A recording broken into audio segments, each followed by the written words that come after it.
Sejam todos bem-vindos ao canal Ciclo Curioso. Eu sou o professor Jailson Silveira e se você é novo no canal, não se esqueça de se inscrever.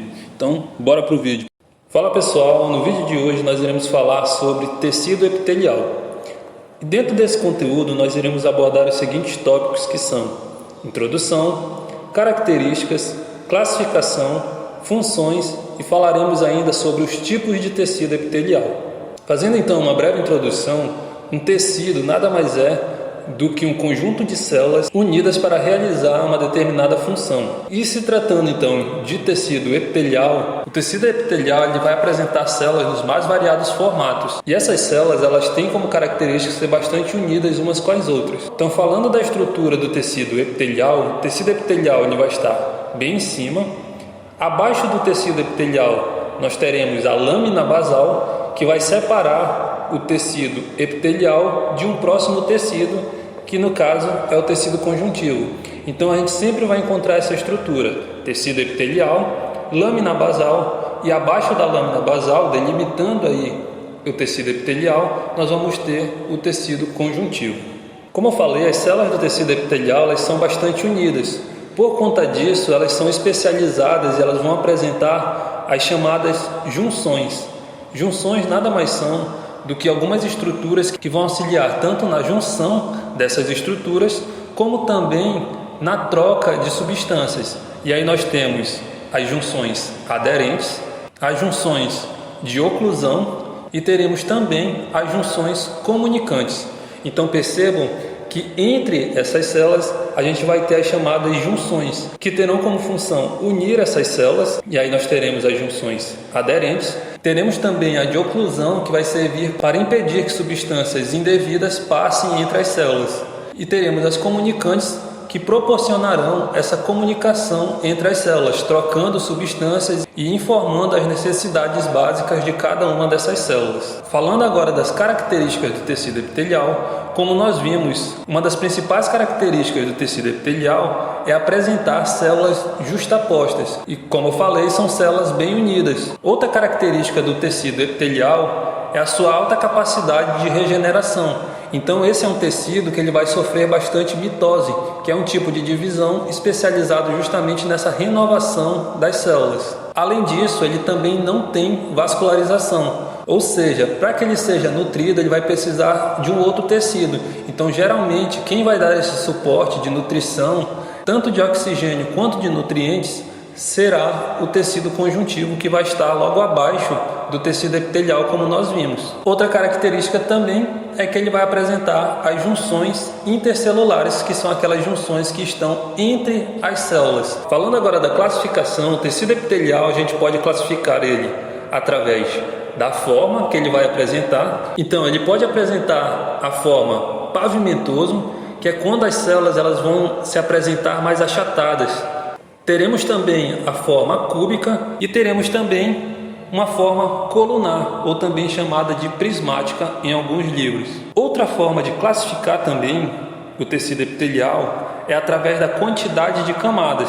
E aí a gente pode classificar em simples, quando ela tiver apenas uma camada, estratificado, quando ela apresentar mais de uma camada, e teremos também o chamado pseudoestratificado. Então, pessoal, se a gente olhar bem aqui, a gente vai perceber que esse tecido ele aparenta ter mais de uma camada, mas quando a gente observa detalhadamente, a gente percebe que é apenas uma camada, só que elas estão umas mais altas e outras mais baixas.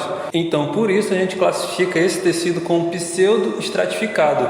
Pseudo quer dizer falso. É como se fosse um tecido epitelial estratificado, porém ele não é, justamente porque ele vai ter apenas uma camada com células em alturas diferentes, dando a impressão de mais camadas, porém a gente só tem uma única camada. E aí para esse tecido a gente vai dar o nome de pseudoestratificado, por ser um falso tecido estratificado. Então a gente pode pegar a forma desse tecido e também a quantidade de camadas e assim classificá-los.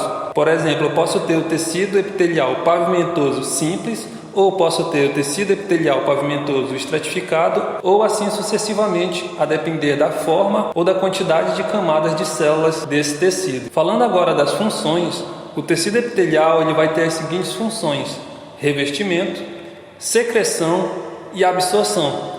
O revestimento ele vai estar principalmente na nossa pele, então ele vai estar revestindo o nosso corpo, tanto externa quanto internamente. Já da secreção nós teremos estruturas especializadas que a gente chama de glândulas. Essas glândulas elas são responsáveis pela secreção de substâncias. E teremos também a absorção. Nós vamos ter estruturas especializadas que são as microvilosidades. As microvilosidades elas serão essas estruturas que terão como função a absorção de nutrientes. Então é como se fosse uma projeção da célula desse tecido para absorver uma maior e melhor quantidade de nutrientes. E por conta disso nós teremos os tipos de tecido epitelial. E aí a gente pode ter então o epitélio de revestimento, que é quando ele vai revestir o nosso corpo. E como eu falei, esse revestimento ele pode ser tanto externo, assim como ele pode também revestir órgãos, ou seja, a parte interna do nosso corpo. Além disso, nós temos também o epitélio glandular. O epitélio glandular ele é responsável pelas glândulas. As glândulas elas são responsáveis por secretar substâncias. E aí a gente pode classificar essas glândulas em endócrina ou exócrina. Endócrina é quando ela vai secretar essa substância, mas essa substância ainda vai permanecer dentro do corpo. No caso da glândula exócrina, são substâncias que elas são secretadas para fora do nosso corpo. Então bora lá ver um exemplo, tanto de endócrina quanto de exócrina. No caso da endócrina, essa substância ela é lançada diretamente na corrente sanguínea, ou seja, ainda permanece dentro do corpo desse indivíduo.